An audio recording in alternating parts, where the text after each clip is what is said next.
Welcome to legal talk. నా పేరు లుంబిని. ఈ రోజు మనతో పాటు సీనియర్ అడ్వకేట్ పూజారి నాగేశ్వరరావు గారు ఉన్నారు. ఆయనతో మాట్లాడదాం. Hello sir. సివిల్ కేసెస్లో పోలీసులు పిలిచి అంటే పోలీస్ స్టేషన్కి పిలిచి క్వశ్చన్ చేయడము, బెదిరించడము, భయపెట్టడము ఇలాంటివి చేస్తూ ఉంటారు కదా. సో అది పోలీసులకు అధికారం ఉంటుందంటారా?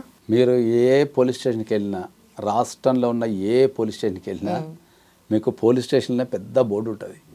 ఇక్కడ సివిల్ కేసులు తీసుకోబడవు, సివిల్ కేసులలో పోలీస్ జోక్యం ఉండదు, లేకపోతే ఇక్కడ సివిల్ కేసులు ఎంటర్టైన్మెంట్ చేయబడవు అని చెప్పి పెద్ద బోర్డు ఉంటుంది.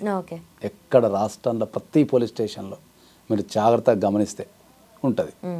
కానీ వాస్తవానికి పరిస్థితి భిన్నంగా ఉంటుంది. రీసెంట్గా మనకు హైకోర్టే చాలా స్ట్రాంగ్గా అన్ని పోలీస్ స్టేషన్లకు చాలా స్ట్రాంగ్గా ప్రతి పోలీస్ స్టేషన్కి పోలీసు వాళ్ళు సివిల్ కేసులలో ఇన్వాల్వ్మెంట్ అవుతున్నారు, అది మంచి పద్ధతి కాదు అని చెప్పేసి చాలా స్ట్రాంగ్గా వార్నింగ్ ఇవ్వడం జరిగింది. పోలీస్కి పవర్ లేదు అని చట్టంలో కూడా మనకు రాసి ఉంది. మనకు సివిల్ కేసులకి సంబంధించి సివిల్ కోర్ట్సే ఉంటాయి. సివిల్ తగాదాలన్నీ, సివిల్ ఇష్యూస్ అన్నీ ద కోర్టు కానీ దానికి సబార్డినేట్ ఆల్టర్నేటివ్ ఇష్యూస్ కానీ పరిష్కరించాలి. అది అట్లా కాకుండా ఏంటంటే ఈ చాలా సందర్భాలలో మనకు పోలీసు వాళ్ళు సివిల్ కేసులలో కూడా ఇంటర్ఫియర్ అయిపోయి ఓకే వాళ్ళు దాన్ని పరిష్కరించడానికి ట్రై చేస్తుంటారు. ఇప్పుడు జనరల్ సబ్జెక్ట్ ఏంటంటే అసలు సివిల్ కేసు అంటే ఏంటనే చాలా మంది డౌట్ వస్తుంది. చాలా మందికి తెలియదు. సివిల్ కేసుకి అండ్ క్రిమినల్ కేసుకి తేడా తెలియదు చాలా మందికి. ఓకే, క్రిమినల్ కేసు అంటే ఏముంటుంది అంటే ఏంటంటే మనం కొట్టుకోవడాలు, తిట్టుకోవడాలు, బెదిరించడాలు, మోసం చేయటాలు ఇవన్నీ క్రిమినల్ కేసుకు వచ్చేస్తాయి. భూతగాదాలు, చెక్ బౌన్స్ కేసులు, భూతగాదాలు, ఆస్తులు, పంపకాలు, అప్పులు ఇచ్చి పుచ్చుకోవడము ఇదంతా సివిల్ కేసుకు వస్తాయి. ఓకే, సో ఈ సివిల్ కేసులలో ఏం జరుగుతుంది ఏంటంటే ఎవరన్నా ఇప్పుడు మనం అప్పిచ్చేది ఉందనుకో పోలీస్ స్టేషన్ పిలిచి బెదిరిస్తుంటారు. సార్ నాకు అప్పిచ్చేది ఉందంటే అప్పు ఎందుకు కడతాను లేవు, అప్పు ఇవ్వాల్సిన తీసుకున్నావు కదా అని ఇట్లా మాట్లాడుతుంటారు పోలీసు వాళ్ళు. సో పోలీస్ స్టేషన్కి వెళ్తే క్విక్ రిజల్ట్ వస్తుంది, కోర్టుకి వెళ్తే లాంగ్ ప్రొసీడింగ్స్ ఉంటాయి. కాబట్టి తెలిసిన పోలీసులో లేకపోతే ఎవరన్నా ఉంటే పోయి వాళ్ళతో బెదిరించి పైసలు వసూలు చేద్దామని చూస్తుంటారు. ల్యాండ్ తగాదాలలో కూడా భూమి సరిహద్దులకు సంబంధించినవి కానీ, మన ఇంటి సరిహద్దులకు సంబంధించిన కానీ, టెనెంట్ కేసులు కానీ, టెనెంట్ ఓనర్ కేసులు కానీ, ఇందులో కూడా పోలీసు వాళ్ళు పిలిచి కంప్లైంట్ తీసుకొని పిలిచి బెదిరించి సెటిల్మెంట్ చేసే అవకాశాలు ఎక్కువ ఉన్నాయి. సో దాంట్లో కూడా పోలీసుల జోక్యం ఉండదు.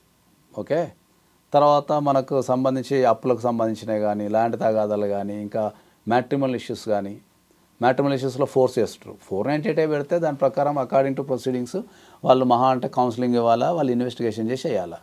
కొంతమంది పరిధి దాటి ప్రవర్తిస్తుంటారు. ఓకే, సో చాలామందికి సివిల్ కేసుల మీద అవగాహన లేక ఏంటంటే వాళ్ళు పోలీసు వాళ్ళు ఫోన్ చేయగానే భయపడిపోవటం. ఓకే, అవును ఇది క్రిమినల్ కేసు అయిద్దామని భయానికి కోసం పోవడం అనేది జరుగుతుంటుంది.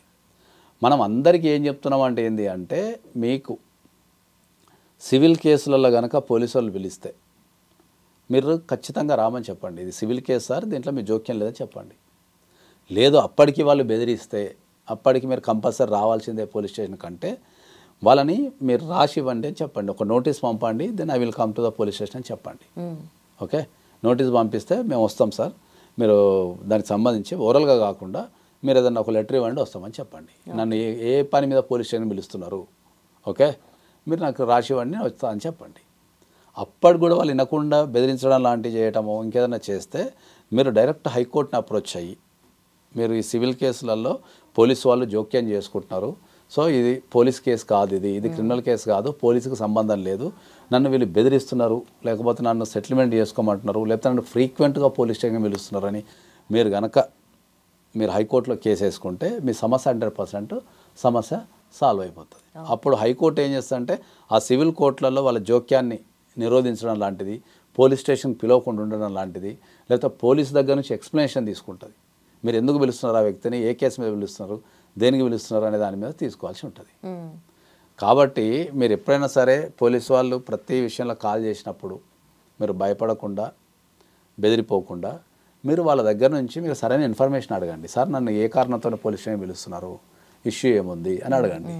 ఓకే, మీరు అది కనుక సివిల్ కేసు అయితే మీరు వాళ్ళకు ప్రేమతో చెప్పండి, ఇది సివిల్ కేసు సార్, దీంట్లో మీ జోక్యాలు ఏముండవు, అదేమన్నా ఉంటే సివిల్ కోర్టు చూసుకుంటుందని చెప్పండి. ఒకవేళ అప్పటికి వాళ్ళు ఎంటర్ లేదనుకోండి, అప్పుడు మీరు హైకోర్టులో ఫైల్ చేసుకోవచ్చు. రిట్ పిటిషన్ ఫైల్ చేసుకుంటే high court will give the direction not to interfere in the civil court, లేకపోతే వాళ్ళని పోలీస్ స్టేషన్ పిలవద్దని చెప్పి ఇట్లా డైరెక్షన్ ఇచ్చే అవకాశం ఉంటుంది. Done sir, thank you so much. ఎందుకంటే ఈ లీగల్ అవేర్నెస్ చాలా మందికి ఉండదు, ఎంత చదువుకున్న వాళ్ళైనా సరే ఈ లీగాలిటీస్ గురించి అంత ఐడియా ఉండదు, కాబట్టి ఇది డెఫినెట్లీ హెల్ప్ అవుతుందంట. Thank you so much.